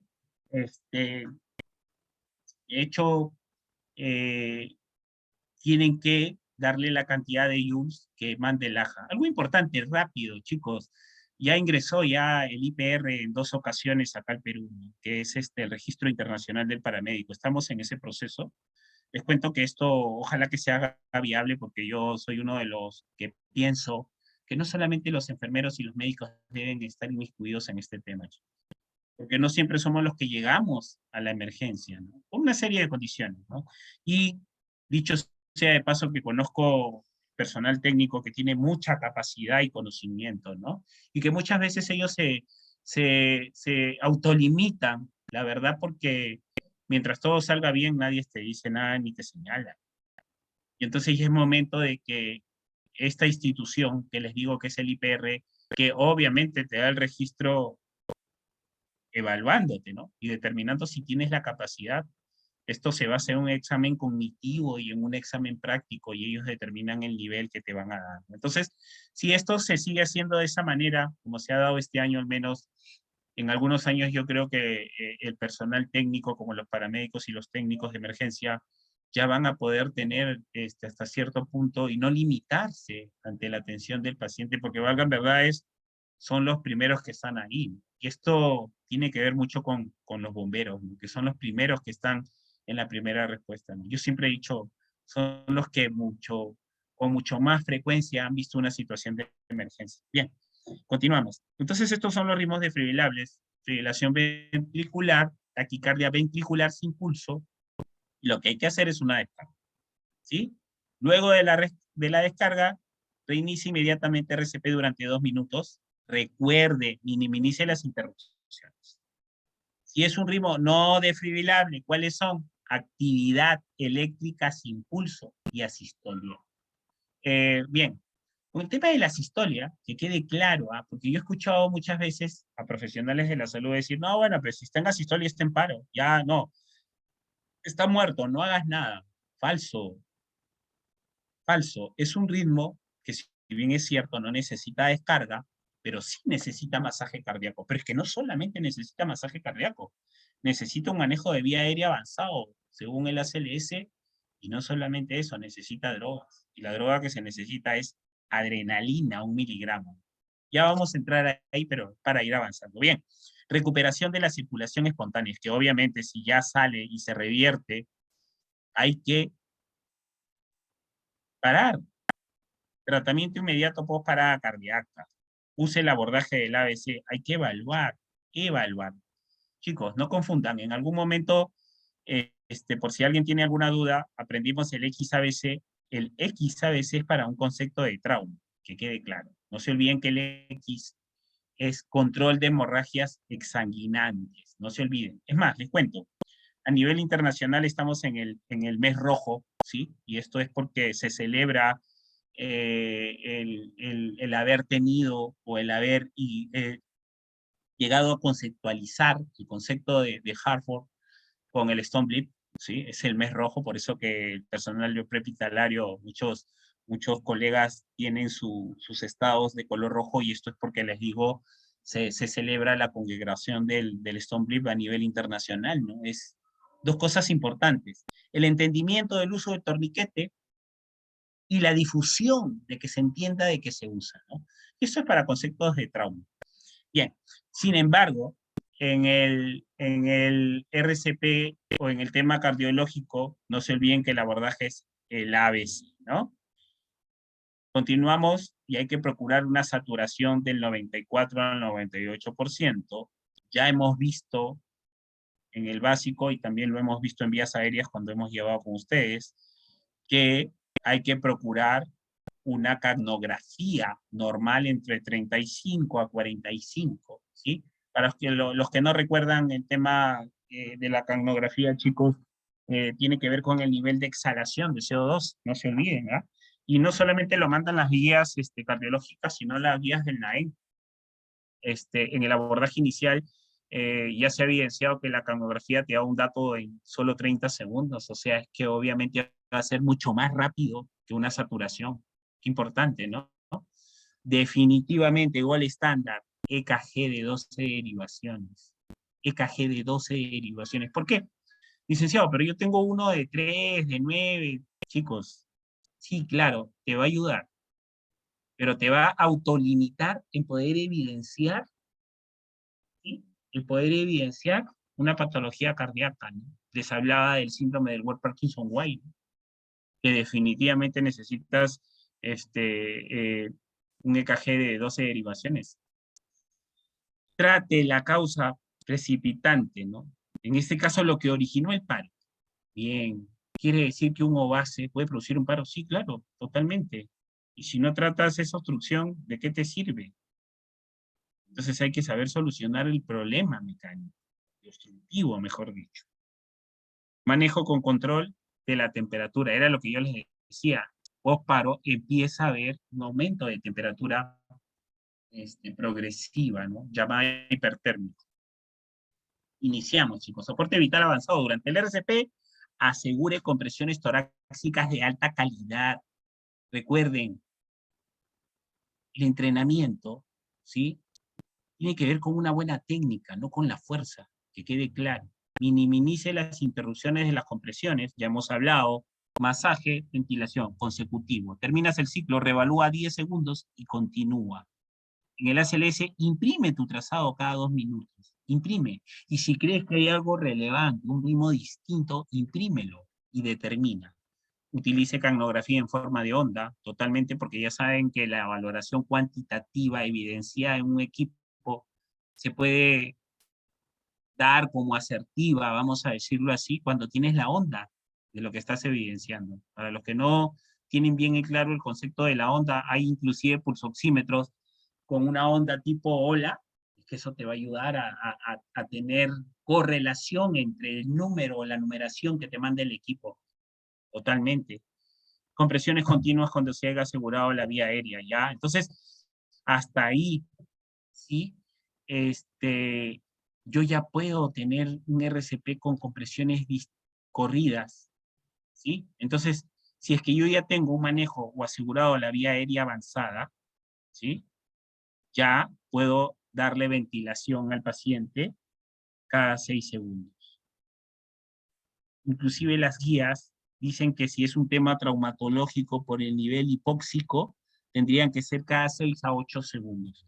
Pero el AJA, vamos a decirlo así, te dice cada 8 segundos. ¿Qué quiere decir esto? Para tenerlo un poquito de más claro. Cuando yo ya tenga el manejo de vía aérea avanzado, ¿sí? Ya no le daría 30 masajes con 2 ventilaciones, sino haría masaje cardíaco continuo, ¿no? ¿Sí? No menos de 100 y no más de 120, como se les enseñé en el básico. Y en ese proceso, el que está en vías aéreas estaría contando 1, 2, o sea, cada 8 segundos ventilo. 1, 2, 3, 4, 5, 6, 7, 8, 21. Porque es que ya tengo un manejo de vía aérea avanzado. Ahora, licenciado, ¿y a qué le llama usted un manejo de vía aérea avanzado? Intubación endotraqueal. Es el gol estándar. Y si no tengo mucho entrenamiento, un dispositivo supraglótico. También lo hemos visto en vías aéreas. Por eso le decía que esto era continuo, ¿no? Y entonces podría utilizar un tubo laringio, podría utilizar una máscara laringea. Yo creo que acá en el Perú lo que más se conoce y lo que está más asequible hasta cierto punto es la máscara laringea, ¿no? Dispositivo supraglótico de control de vía aérea avanzado. Y entonces ventilo cada 6 a 8 segundos. Bien. Acceso vascular intravenoso o intraoso. Recuerden, ya lo hemos visto en vías de administración con ustedes. Acá sí hay que conseguir un acceso endovenoso. Porque es que la medicación debe pasarse en un momento exacto. Yo he visto que algunas personas dicen, bueno, doc, no encontramos la vía, ya pónselo intramuscular, no importa. No, sí importa. Sí importa acá. Acá tiene que ser antes del masaje cardíaco adrenalina. Después del masaje cardíaco amiodarona, descárgalo. Así funciona. Porque se ha demostrado que, así, en resumen, la adrenalina te va a ayudar a tener mejor contractilidad del corazón. Y la amiodarona te va a ayudar a que esa energía emitida sea absorbida mucho mejor. Entonces, por eso tiene su porqué en su momento. Y recuerden, la única vía que sustituye igual, ¿sí? No se olviden, es la vía intraósea. Es la única, ¿sí? Por lo demás, no hay otra vía que tenga la misma función en el momento que se le requiere. Hay que administrar adrenalina cada 3 a 5 minutos, ya lo vamos a ver. Administre amiodarona después de la tercera descarga, no se asusten, lo vamos a ver en los cuadros. Tratar la causa reversible. Acá sí hay un poquito de controversia en algunas cosas, ¿sí? Primero vamos a lo que te dice el AJA, ¿ya? Bien, el AJA te dice que primero manejes el paro y ahí trates la causa reversible. Bien. Vamos a poner un ejemplo, neumotoras a tensión. Tenemos el pulmón que empieza a comprimir el corazón. Que no solamente lo comprime, sino que ha producido un paro. Porque le quita espacio. Y al quitarle espacio, le cambia el tipo de frecuencia y lo convierte en una fibrilación ventricular. Bien. Y entonces la pregunta es, si yo no revierto este neumotoras a tensión y no dejo que se pueda expandir y le pueda dar espacio al corazón, entonces, ¿para qué hago el masaje cardíaco? ¿Sí? Entonces, en las guías del PHTLS te dicen que si no tratas el trauma, no vas a solucionar el tema circulatorio. Y ahí entendemos que hay dos problemas. Problema circulatorio y problema obstructivo.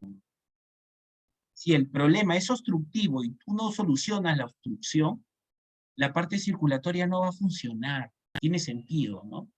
Entonces, Entonces sí, pues, tengo que tratar el problema obstructivo para poder solucionar el tema circulatorio. Y hay varias controversias. Si dicen que hay un paciente con un shock hemorrágico y ese shock hemorrágico causa un paro y por eso dice que en traumatismo no se revierte. ¿Por qué? Porque es que si una persona tiene 5 litros de sangre y si ya perdió 3, ¿a qué lo sacas del paro si ya no tiene sangre? Y la parte circulatoria no va a funcionar. Y si es que funciona, lo vas a dejar en estado vegetal. Y entonces sí tenemos que ser realistas en la evaluación. Y la pregunta es, licenciado, ¿y cómo saber si perdió 3 litros? Es un tema de evaluación en un contexto de trauma. Pero lo que dice el AJA en el soporte vital avanzado es que primero manejes el paro y después trata la causa reversible. ¿Como cuál? Hipoxia, hipovolemia, hipercalemia, hipertermia, trombosis, motoras de tensión, taponamiento cardíaco y tóxicos. Bien. Sería importante, chicos, que ya después que acabe el curso haya una parte práctica para poder enseñarles las diferencias y de las cosas que a veces se tienen y se creen que se pueden hacer, ¿no? Como por ejemplo, yo siempre he dicho con el motor de atención, te dicen, no, con un AVOCA lo saca. Falso. El AVOCA no tiene la misma longitud y no solo eso. La salida del AVOCA, ¿sí? La salida del catéter, tiene, el aire va a salir, pero también va a ingresar. Sin embargo, un catéter de descompresión torácica tiene como unas ranuras que funciona como válvula unidireccional, que va a permitir la salida del aire del neumotor a presión, pero no va a permitir el ingreso. Bien, considera ecografía, compresiones mecánicas para facilitar el traslado. Para los que no conocen, existía una maqueta o como un brazo que se llamaba Lucas, que permite dar el masaje cardíaco mecánico. Hay uno muy bueno, de una marca para que lo busquen en el internet después con calma. Se llama el CPR, así se llama, el CPR Corpus, que es un brazo articulado, ¿no? Que te permite dar el masaje cardíaco, pues, ¿no? De calidad, porque obviamente el brazo articulado no se va a cansar. Ahora, la parte difícil de este corpus masajeador es de que, de hecho, sí hay que tener entrenamiento para poder armarlo, ¿no? Entonces te va a demandar de un tiempo, pero es lo que utilizan los europeos, les cuento. Bien, continuamos. Y ya vamos a entrar a lo que hemos venido, amiodarona, una de las drogas que se utiliza. Los resultados de uso antiarrítmicos aún son limitados en el paro cardíaco. La amiodarona ha demostrado que aumenta la supervivencia hasta el ingreso del hospital. Se puede aplicar sin ningún problema si existe un acceso intraóseo. Cosas importantes, hay que estar sujetos al cambio y al entrenamiento, porque es que esto es variante, ¿no? Y ahí mismo las guías dicen que son limitados, pero bueno, estamos en el proceso. Hay médicos que utilizan bicarbonato y que no está mal. Pero recuerden que yo les estoy dando lo que manda la guía. Entonces, uno de los medicamentos que se usa es amiodarona. Bien. ¿Qué sigue? Adrenalina. ¿Sí? No administrarla si se sospecha de recuperación de la circulación espontánea. O sea, quiere decir de que si tú estás en el ACLS monitorizando y si te das cuenta de que ya hay un ritmo diferente con una onda completa de un complejo PQRS, entonces paras la reanimación, ¿no? Y obviamente ya no administres adrenalina. No administrarla intramuscular, recuerda, no administrarla intramuscular, no te va a servir. Se puede aplicar sin ningún problema si existe un acceso intraóseo, totalmente de acuerdo. Puede causar arritmias como fibrilación ventricular en caso no se administre en asistolia o en actividad eléctrica sin pulso. Entonces, ya estamos aprendiendo que de un ritmo puede pasar a otro. Mucho hablamos de la fibrilación ventricular, vamos a verlo más adelante. La vía endovenosa, ya hemos hablado, hay diferentes tipos de catéteres. Yo siempre he dicho, ¿cuál es el catéter para cada persona? De acuerdo a la evaluación rápida y de acuerdo a los vasos periféricos que yo puedo evidenciar con cada persona. Vía intraósea, ya lo hemos visto también, es el único acceso, bastante rápido, puede tenerse inclusive hasta 48 horas, más que suficiente para llegar a un sistema intrahospitalario y poder cambiarlo, inclusive el médico puede encontrar un catéter venoso central sin problemas. Y el mismo concepto, ¿no? Prominencia tibial, 2 centímetros hacia adentro, ese es el lugar de punción. ¿Sí? Inclusive hasta podría administrar paquetes globulares sin problemas, o sea, una transfusión. Ritmos no defibrilables. Ahora vamos a los dos que no necesitan corriente. Asistolia, insuficiencia de las contracciones del corazón que ocasiona una disminución del rendimiento cardíaco y que puede causar disnea, edema, anuria y otros. Actividad eléctrica sin pulso. Actividad eléctrica sin pulso. Es la presencia de la actividad eléctrica cardíaca organizada sin traducirse en actividad mecánica. Miren, eso quiere decir que sí, pues el corazón va a tener, cuando lo monitoriza cierta actividad, se puede evidenciar en el monitor, pero no va a ser palpable a la hora de evaluar el pulso carotídeo. Y algo importante con el tema de la sistolia, ¿no? Mucha gente piensa y dice, no, está en asistolia y está muerto. ¿Quién dijo? No hagas nada, déjalo ahí. No, tú dejas al paciente cuando has comprobado una muerte biológica, ¿no? Pero si es que no, hay que continuar, totalmente, ¿no? Y la sistolia es un ritmo que necesita tratarse, que necesita revertirse. Masaje cardíaco y adrenalina. Estos son los ritmos no defibrilables. Esto es una sistolia, no es línea totalmente. Hay cierto movimiento. Y esta es la actividad eléctrica sin pulso. Esto es uno de los 4 que uno tiene que reconocer, familiarizarse. Ustedes van a tener las diapositivas, estúdienlos. ¿Sí? Bien. Vamos a lo que se tiene que hacer mecánicamente. Este cuadro es uno de los 2 más importantes durante el curso. Bien. Lo primero, obviamente un control de la vía aérea avanzado. La cánula orofaringia no es un manejo de la vía avanzado. Una ventilación correcta, así esté con un BBM, no es un manejo de vía aérea avanzado. El manejo de vía avanzado se obtiene cuando uno tiene un control, en este caso con un tubo endotraqueal. Y obviamente todo el mundo dice, no, en todos los cursos yo escucho lo entubas, lo entubas. El que te está diciendo eso en su vida entubado. Yo realmente siempre he dicho, ¿no? Si es que me voy a entrenarme, que me entrene un médico emergenciólogo, un intensivista o en todo caso un anestesiólogo, que son los que entuban todos los días. Y de hecho él me va a enseñar las dificultades para entubar. Bien, y si es que no, ya deberíamos empezar a incluir los dispositivos supraglóticos. Lo hemos visto en vías aéreas, los tubos laringios, las máscaras laringias. Cosas importantes. No necesito dispositivos accesorios. ¿Cuáles son? Laringoscopio, guía, ¿sí? No, a ciegas, introduzco el tubo. Y lo hemos visto, chicos, los tubos vienen con el tamaño y el peso para cada paciente. O sea, no hay mucha ciencia, ¿sí? Y entonces conseguir una vía endovenosa avanzada y a su vez un acceso vascular, que de hecho podría ser endovenoso e intraóseo, porque sí lo necesito. Bien, una vez que yo ya tenga el control de estas 2 vías, lo primero que se tiene que hacer es administro adrenalina 1 miligramo y endovenoso. Bien, estos 2 minutos continúo con el ciclo, 30 masajes por 2 ventilaciones, que duran 2 minutos. 30 masajes por 2 ventilaciones en un ciclo de 5, o sea, 5 veces. Cuando termino el ciclo, monitorizo, continúo un ciclo más de 2 minutos, vuelvo a monitorizar y antes de la tercera o del tercer ciclo, administro otra vez adrenalina, 1 miligramo.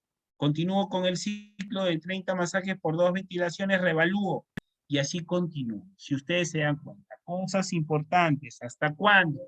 Hasta la recuperación espontánea de la circulación, demostrado en monitorización, con mi monitor desfibrilador. Bien, en los impares. Resumen de esto, manejo de la vía aérea avanzada, ¿sí? Conseguir un acceso intraóseo endovenoso y administrar adrenalina en los ciclos impares, en el primero, en el tercero, en el quinto, y así hasta la recuperación espontánea de la circulación. Este cuadro es para los ritmos no defibrilables. ¿Cuáles son? Asistolia y actividad eléctrica sin pulso. Esto es uno de los cuadros, dentro de los dos del día de hoy, más importantes. Bien, continuamos. Ritmo defibrilables. ¿Cuáles son? Los que necesitan corriente. ¿Cuánto? 360 joules. 360 joules. ¿Cuáles son? Fibrilación ventricular. Ejemplo, ¿no? Ojo, les cuento. Tenemos una tasa alta de mortalidad acá en el Perú por fibrilación ventricular. A las personas que se les ocurre conversar con su celular todo el día, con el teléfono conectado, hay una alta incidencia de pacientes por eso. ¿Y qué es lo que ocurre? Hay una descarga continua y produce una fibrilación ventricular. Y entonces, ¿qué hacemos en la casa? ¿No? Más pensamos en que su mano se quemó y pensamos que se ha desmayado y no evaluamos. No, que trae el carro, llama a la ambulancia y en lo que llegamos, en el mejor de los casos, ojo, a 15 minutos, es que se revierte, se queda en estado vegetal ese paciente.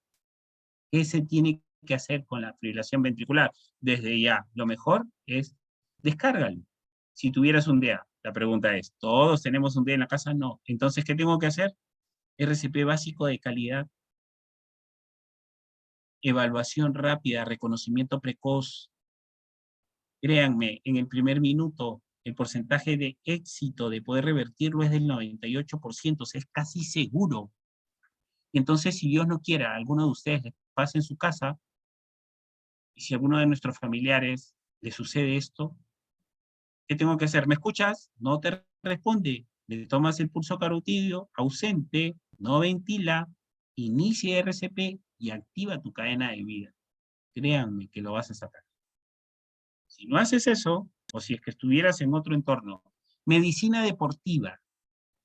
Ustedes ya han visto por la televisión un montón de jugadores que se desmayan, se desploman. ¿Qué es lo que produce eso? Fibrilación ventricular. Alta exigencia, mecánica, oxigenatoria, deportiva, gente joven, se desmaya en medio de la cancha. Y créanme, ahí, y ya lo hemos visto por la televisión, coloca tu parche, prende tu DEA, inicia RCP y créanme que lo sacas. Ya se demostró. Vamos a ver qué es fibrilación ventricular. Ritmo cardíaco rápido, potencialmente mortal, que comienza en las cavidades inferiores del corazón. Puede ser ocasionado por un infarto. Miren, y es que por eso hoy día hemos hecho inicial la parte de infarto. Disculpen. ¿Cuál es el otro? Taquicardia ventricular. Ocurre debido a un problema relacionado con los impulsos eléctricos del corazón. Entonces acá sí ya entra la amiodarona, pero con fuerza, porque va a ayudar mucho al tema eléctrico. Y por eso es antes de la descarga, lo vamos a ver. Este trastorno puede aparecer como una complicación de un infarto, ¿eh? O puede ocurrir a personas con desórdenes cardiológicos. Ojo, ya hemos hablado, que puedes estar infartando y no puedes presentar sintomatología, y de ahí sí puedes hacer un paro, un ritmo defibrilable. Ritmos defibrilables. Y esto es una imagen donde ustedes van a darse cuenta de la fibrilación, ¿no? Algo importante con la monitorización. El DEA no se puede utilizar en una ambulancia con movimiento, porque si tú quieres monitorizar a un paciente con un DEA, entonces dile al chofer para, porque aún así no lo toques, va a haber cierto movimiento en vibración del movimiento de la ambulancia y el DEA lo va a confundir. Si es que lo confunde con una fibrilación ventricular, imagínate.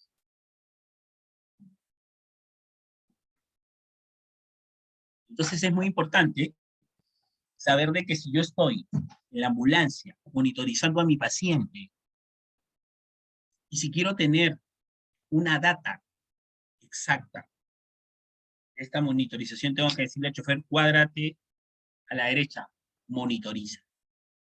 Porque si él está avanzando y tú estás en movimiento, el dato te lo va a cambiar. Ojo, El DEA no está programado, ni el monitor está programado para entender que la ambulancia está en camino con paciente crítico. Te va a evaluar lo que encuentra. Pero no sabe dentro de su chip, el equipo, que la ambulancia está en camino. Y esta vibración, esto sumado a que la ambulancia tiene fuerzas de aceleración, deceleración, ¿no? Y hablando de cinemática. Entonces, páralo y monitoriza al equipo, no monitorices a todo el contexto, no pienses que la ambulancia está en una burbuja y que no va a pasar nada. Bien. Entonces, ahí tenemos las imágenes de la fibrilación y la taquicardia ventricular sin pulso. Este es el segundo cuadro más importante del día de hoy. Ritmos desfibrilables, ¿no? Ya está bonito el cuadro, ¿no? Igual, manejo de las vías aéreas, control de vías aéreas avanzado y tener un acceso. Ya acá iniciamos con la energía, ¿no? En joules, 360 joules inicial, descarga. Continúo con el ciclo de 30 masajes por 2 ventilaciones durante 2 minutos. Descarga, 360 joules. Continúo en el segundo ciclo, 30 masajes con 2 ventilaciones. Descarga. Y después, ¿no? De la segunda, es decir, la tercera, administro adrenalina, 1 miligramo, y continúo con un ciclo de 30 por 2 de 2 minutos, y administro amiodarona de 150 miligramos. Después de la amiodarona, descargo. Continúo 30 por 2 en un ciclo de 2 minutos, descarga, y antes de la quinta, administro adrenalina, 1 miligramo, continúo los 2 minutos 30 por 2 ventilaciones en un ciclo de 5, y antes de la sexta, administro amiodarona 150 años. Miren. Y entonces, ¿qué estamos aprendiendo? Que es a partir de la tercera en los ciclos impares. ¿Cuáles son las drogas? Adrenalina 1 miligramo, amiodarona 150, y entre las dos hago mi ciclo de 30 por 2. Recuerden, hasta la recuperación espontánea de la circulación, ¿sí? En los ciclos impares, ¿bien? En los ciclos impares. Qué bonito este cuadro. Estas son las cosas por las cuales siempre he dicho, ¿no? Si el alumno se entrena y llega a esto y lo maneja, las probabilidades de éxito son casi seguras. Y es que nos debemos de entrenar en varias cosas, ¿no? Porque hasta este punto hemos llegado. Tener un buen manejo de las vías aéreas, ¿no? Ser hábil para conseguir un acceso endovenoso, porque yo siempre escucho en los cursos de trauma, canalizas en la ambulancia. Si crees que no lo has hecho en tierra, crees que lo vas a poder hacer en la ambulancia, menos visibilidad, mayor movimiento, menos comodidad, menos espacio en una ambulancia. Y entonces nos damos cuenta que cuando llegas a Traumashop y lo pones en la camilla de la emergencia, lo primero que hacen los licenciados es agarrar el brazo en una. Y el médico ya está preparando su equipo para intubarlo en una. Y obviamente ellos se han hecho hábiles en esas destrezas por el entrenamiento continuo, definitivamente. O sea, ellos ya tienen el chip, vamos a decirlo así, y la técnica adaptada, ¿no? Todo es simplemente practicando, chicos. No hay otra. Pero a eso tenemos que apuntar. Ahora, si alguno de ustedes tiene algún déficit en alguna de las técnicas, ¿no?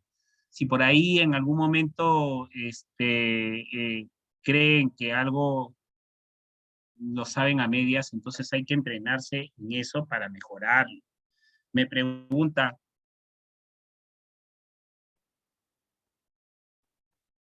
me dicen que está en la diapositiva 20, no entiendo. ¿Pueden prender su audio, por favor?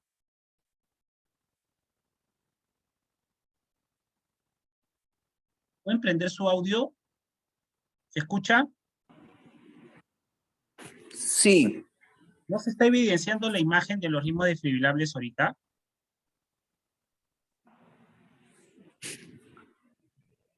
No, solamente La imagen están es factores de Factores de riesgo y prevención es lo que se logra visualizar. Ya, pero las demás han estado avanzando bien. Sí, se están avanzando las diapositivas. Ya, entonces, vamos a aperturarlo de nuevo. Ahora sí estamos bien, chicos. Sí, ahora sí. Ya, ¿se ve la imagen de ritmos desfibrilables?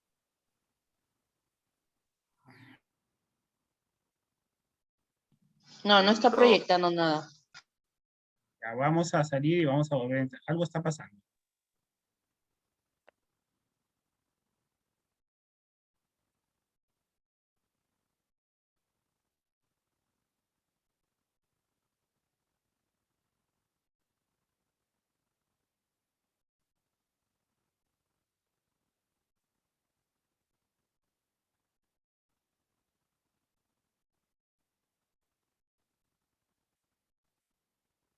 Ahora sí, chicos.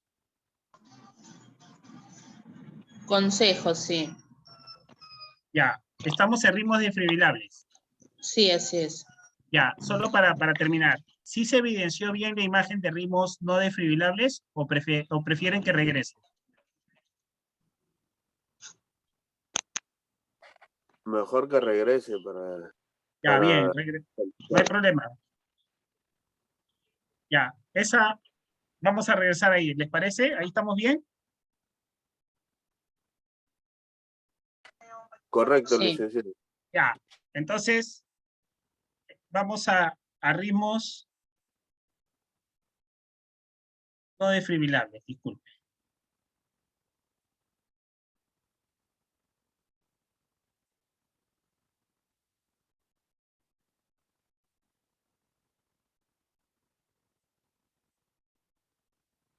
Ya, bien chicos, vamos rápido. Vamos a repetir la parte de la imagen de ritmos no desfibrilables. Bien, les decía, acá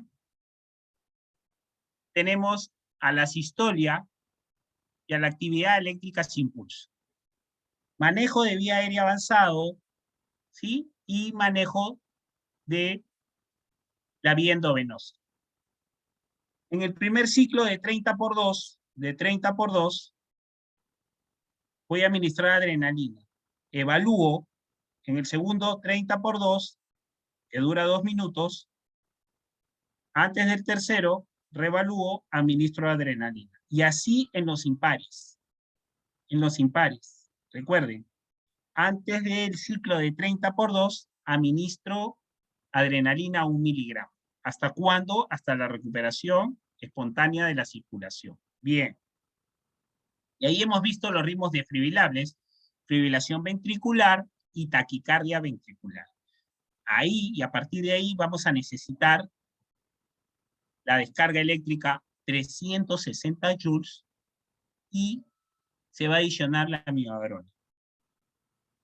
Acá tenemos la imagen de la fibrilación ventricular y de la taquicardia ventricular sin pulso. Y esta es la imagen donde nos quedamos. Ahora sí, ¿se puede ver bien, chicos? Correcto, licenciado. Bien, listo. Entonces, este es el manejo de los ritmos desfibrilables, que en este caso es la fibrilación ventricular y la taquicardia ventricular sin pulso, no se olviden. Bien, igual, el manejo de la vía aérea avanzado y el control del acceso venoso, que se puede sustituir con la vía intraósea. No se olviden, la cánula orofaringia, la ventilación con el BBM no te asegura un manejo de vía aérea avanzado. Para eso se tiene que entubar al paciente o de lo contrario, conseguir un dispositivo supraglótico como el tubo laringio y la máscara laringio. Bien, ¿cómo iniciamos? Una descarga de 360 joules, un ciclo de 30 por 2, de 5, 30 masajes por 2 ventilaciones, que debe durar 2 minutos, descarga, descarga. Igual un ciclo de 2 minutos, descarga, y antes de la tercera, se administra adrenalina 1 miligramo, continúo en la parte media con un ciclo de 2 minutos de 30 masajes por 2 ventilaciones y administro amiodarona de 150 miligramos antes de la cuarta descarga, ¿sí? Igual continúo 30 por 2, 5 veces en 2 minutos, y antes de la quinta, administro adrenalina 1 miligramo, y así. Resumen, chicos. En los ciclos impares, en el tercero, en el quinto, en el séptimo, hasta la recuperación espontánea de la circulación. Bien, ¿qué es importante? Minimizar las interrupciones, porque si nos damos cuenta, cada minuto es bastante estresante y cansado. Entonces lo que yo tengo que hacer es hacer un eje. ¿Qué significa ese eje? Que la persona que está en masaje rote a vías aéreas, suba a la cabeza a vías aéreas, y la persona que estaba en vías aéreas baje al masaje. ¿Sí? Es como un circuito rotatorio. Si yo estoy al costado de mi paciente y termino mi ciclo de 2, paso a la cabeza, y el que estaba en la cabeza pase hacia el otro lado a masajes cardíacos, ¿no? ¿Qué debo de tener en cuenta? Debo de preparar mis acciones, o sea, debo ya estar listo. El hombre que va a administrar las drogas tiene que estar listo. El hombre que va a dar las descargas tiene que estar listo. Quiere decir que si, por ejemplo, a mí me toca drogas y estoy administrando amiodarona, administro amiodarona, el de la descarga ya está listo, ya, ¡blum!, descarga. Esa es la idea. ¿Hasta cuándo? Hasta la recuperación espontánea de la circulación. Bien, consejos. Asegure un RCP de calidad, ya lo hemos visto, en frecuencia y profundidad de descompresión. Se tiene que evidenciar. Ocluyo y levanto mi mano para darme cuenta que el masaje está siendo efectivo. Y eso mismo sucede con la ventilación. Porque ventilo bien, pero no miro el tórax. Y no miro si está siendo efectivo realmente mi ventilación. Planeo mis actuaciones antes de interrumpir. Y ya hemos hablado de eso. Estoy listo, ya tengo cargado mi medicación, chicos. Ya tengo cargado, ya tengo listo mi monitor desfibrilador para poder descargar. Listo, 360 joules, estamos alejados todos. Descarga, bloom, descarga. Monitorizo, no se revierte, continúo. Esa es la idea. Administre oxígeno. Asegurar la vía aérea con capnografía de onda. No se olvide. ¿Qué es la capnografía? Es el nivel de exhalación de CO2, que fluctúa entre 35 a 45. No se olviden, te da una data mucho más rápido, en 30 segundos, a diferencia de capnografía, de saturación. ¿Qué quiere decir esto? Que hay personas que tú lo ves con cianosis peribucal, distal, hiperventilando, pálido, sudoroso, pero tu pulsoxímetro te marca 97, y dice, no, está bien. No, la clínica no tiene que ver, tienes que evaluar, porque es que el pulsoxímetro te va a dar una data de que el paciente se está descompensando de repente en 7 a 8 minutos. Es una vida de 7 a 8 minutos, chicos. Bien. Compresiones continuas, totalmente, cuando la vía aérea esté asegurada. Yo les decía, puedes dar masaje continuo. Hacer un acceso endovenoso intraóseo, adrenalina cada 3 a 5 minutos, corrige la causa reversible. Corrige la causa reversible. Bien. Consejos. ¿Cuáles son esas causas reversibles? Hipoxia, hipovolemia, hipercalemia, hipotermia, trombosis, taponamiento cardíaco, tóxicos y neumotoras a tensión. Era lo que yo les decía, si neumotoras a tensión comprime, miren, comprime, finalmente el corazón no se va a expandir. Si yo no hago una descompresión, no voy a ayudar a que esto mejore. Cuidados post-reanimación. Hay que asegurar la vía aérea totalmente. Hay dispositivos de fijación de vía aérea. Este es un canógrafo. Lo pueden ver acá. Normalmente se adhiere al tubo endotraqueal. Hay inclusive ahora en Europa y en Estados Unidos los portátiles de tipo paleta, que tú le metes la paletita en la boca del paciente y te lee el nivel de exhalación de CO2, un nivel bajo de CO2 menor a 10, durante 20 minutos de RCP es un indicador para considerarla de posibilidad muy baja. Cuidados por reanimación, circulación, evaluación del pulso central periférico, evaluación de la presión arterial. Recuerden, los bolos de solución salina, inclusive con un contexto hemorrágico de pérdida de fluidos, no es para recuperar volumen, ¿ah? La sangre se recupera con sangre. Solamente estos bolos son para estabilizar la presión arterial. Bien. Tiempo de llenado capilar no mayor a 2 minutos, a 2 segundos que estoy hablando, disculpe, no mayor a 2 segundos. Insuficiencia cardíaca derecha, venas del cuello, insuficiencia cardíaca izquierda, obstrucción pulmonar y edemas. Y obviamente lo mejor es un EKG de 12 derivaciones totalmente. Hay que evaluar el déficit neurológico. Siempre he dicho, las escalas no son para los médicos, sino para el personal que la evalúe. El cerebro de un paciente comatoso puede ser más sensible a los medicamentos y el organismo podría tardar más tiempo en metabolizar después de un paro. En caso de una escala de coma de Glasgow menor a 9, hay que considerar, y eso lo sabemos como regla, intubación endotraqueal. Ahora, de hecho, en la escala de coma de Glasgow podríamos decir que una leve podría ser entre 13 a 15, y entre 9 a 12 podría ser moderado, y severo por debajo de 9, ¿no? La pregunta es, ¿cómo saber qué tan rápido se puede descompensar un paciente y pasar de una leve a una severa? Ahí está el problema. Y entonces tengo que hacer una reevaluación y evaluar y determinar para ver si necesito un manejo del paciente. Siempre les digo que los pacientes en emergencia se mueren por 2 cosas. Por no tener un buen manejo de la vía aérea, de hecho, y a su vez, por no conseguir un acceso endovenoso. Y miren que sí tiene sentido lo que yo les decía desde el principio con el ACLS, porque si tú no tienes esos 2 manejos como tiene que ser, finalmente no vas a avanzar y no vas a pasarle una droga y no vas a ventilar.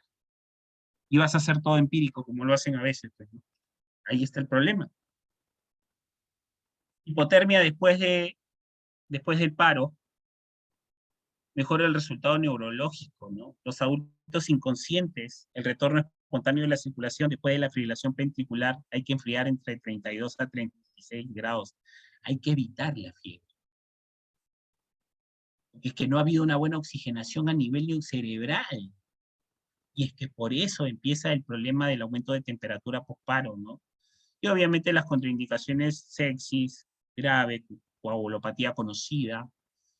Y hay que tener algo en cuenta en el manejo posparo. La hipotermia terapéutica es algo que no se usa mucho en el Perú y que no lo hacemos. Pero es que entonces no solamente sacarlo del paro, sino tratar de que no deje secuelas de ese paciente. A eso apunto. ¿Sí? Comenzar lo más pronto posible.